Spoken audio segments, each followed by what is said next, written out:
السلام عليكم ورحمة الله وبركاته. إن شاء الله تكونوا بخير جميعا. زي ما هو مكتوب بعنوان الفيديو، تجربتي فتح مقهى وليه قفلته. بحاول أني أختصر وما أختصر. أبغى أختصر عشان ما يكون الموضوع ممل، وما أبغى أختصر عشان كل شخص مقبل على هالخطوة يفهم هو مقبل على إيش. كيف أخذت قرار أني أفتح مقهى؟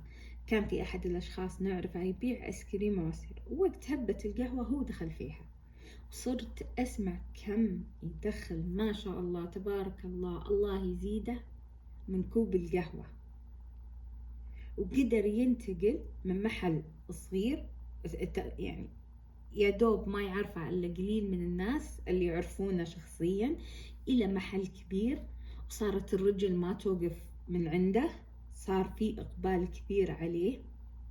تمام، لدرجة إنه بوقت هبة الناس وبدت الناس تقبل على القهوة وكذا، الأجار المحل كان من 60 صار ل100، وقدر هو بكل سهولة إنه يدفع الأجار هذا، والمبلغ من طرف الجيب. هذا من كلام الناس اللي حوله. ليش؟ لأن كوب القهوة يدخل، والناس ترى ما بعد تهب في الحلا، يعني كان مصدر دخله من كوب القهوة. وكيف ما شاء الله بفترة وجيزة تحول من شخص عاطل يدوب انه لاقي الى شخص ما شاء الله عنده مال.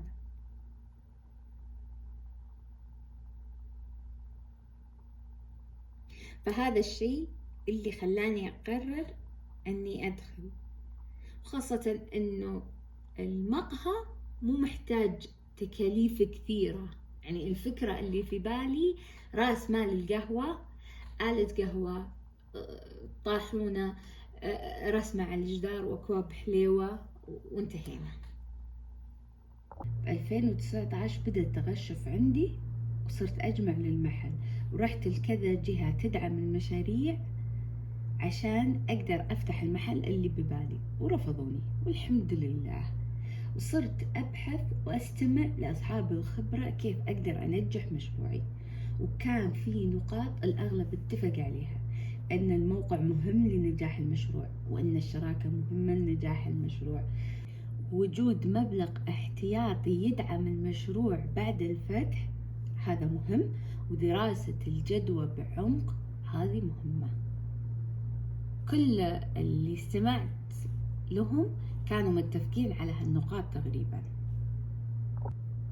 لكن أنا توقعت أني راح أنجح حتى لو ما التزمت بشروطهم. الموقع أبى أجيب مشهور راح يعلن لي ويعرفون الناس المحل. الشراكة أنا قادرة أتحمل حتى الخسارة قدام أني ما أجيب شريك وأتحمل غثاء. ودراسة الجدوى، مشروعي مقهى، يعني 2,300 راس ماله، والأكواب وحبوب القهوة، ما عندي أشياء، والحليب. ما يحتاج دراسة جدوى عميقة. يعني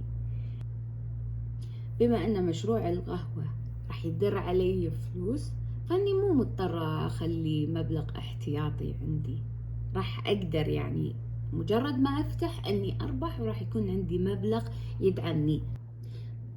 طبعا كان أكثر سؤال يجيني، ليش ما فتحتي في المجال اللي انتي تشتغلين فيه كأسرة منتجة؟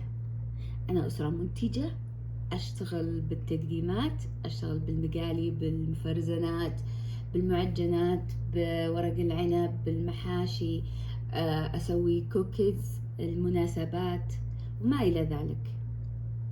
ليش ما اشتغلت في المجال هذا؟ المجال هذا عشان أفتح محله أحتاج آلات وآلات وآلات كثيرة. اطلعت على أسعارها، أنا ما أقدر كوني بفتح من الفلوس اللي أنا جمعتها أساسا، فما عندي القدرة إني أفتح بالمجال اللي أنا أشتغل فيه. لكن مشروع القهوة بسيط، والخطة إنه إذا در علي المقهى فلوس بإذن الله راح أفتح في مجالي هذا. استأجرت بيناير 2020 على أساس إنه شهرين وبفتح. صارت كورونا وبدت إشاعة الحجر، وصار الحجر فعلا وما فتحت. ظليت إلى شهر 7 رفعوا الحجر عنا وفتحت بعدها، واكتشفت مر الحقيقة، اكتشفت إن كلامهم صح 100%. كل يوم يمر أعتذر لهم إني كيف ما صدقت كلامهم. طبعا أعتذر بداخلي إن كلامهم عن جد أنا استهنت فيه. حاولت بكل الطرق أني أوقف مشروعي على رجليه، لكن للأسف ما قدرت. أخذت سنة كاملة وأنا أحاول، كل محاولاتي بقت بالفشل، وعشت تحت ضغط أني لازم أدخل مبلغ يغطي مصاريفي، يغطي التكاليف اللي علي، يغطي. كنت حرفيا أكثر واحدة تسوي عروض، مقضيتها كلها على عروض. يوم المدريش، اليوم المدريش، دخول الصيف، دخول الشتاء، دخول الربيع، دخول أي شيء، عرض عرض عرض عرض عرض عرض. كنت أشوف إنها تدخل لي مبالغ بسيطة، بس على الأقل إنها تدخل، لأنه جاتني أيام حرفيا غرشة ماي ما كانت تنشر من عندي.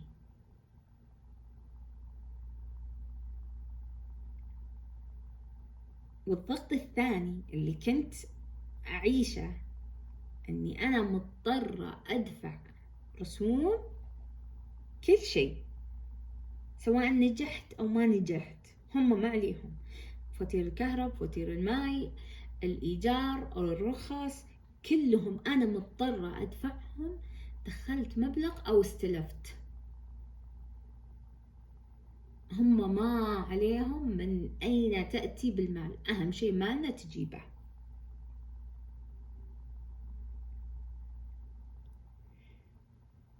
وقتها حسيت إنه خلاص الشق صار أكبر من الرقعة، وما أقدر أتحمل أكثر من كذا.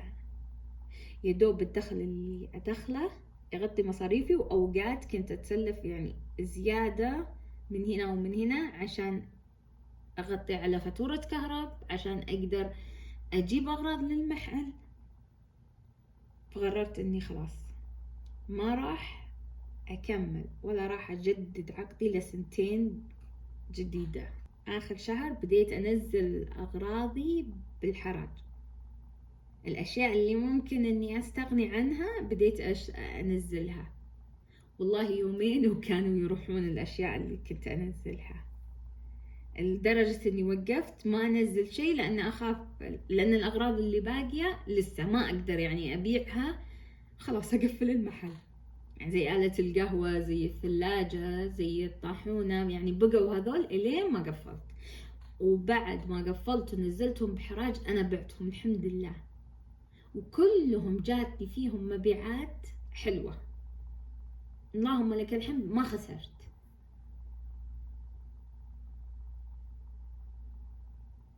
خلاصة موضوعي أنك تفتح محل مهما كان في نظرك إنه بسيط، مقهى، مجرد إنه محل يبيع كوب قهوة أو كوب شاي ويقدم حلا، قطعة كيك، أبدا لا تستهين بالموضوع.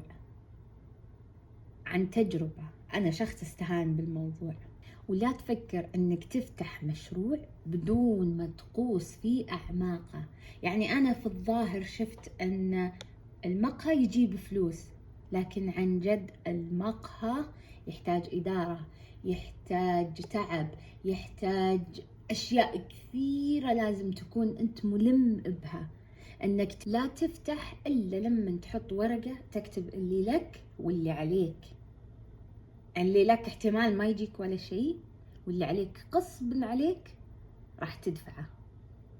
فلازم تدرس الموضوع بنظرة شاملة كاملة وافية، وتسمع أكبر قدر من النصايح ويلا السلامة.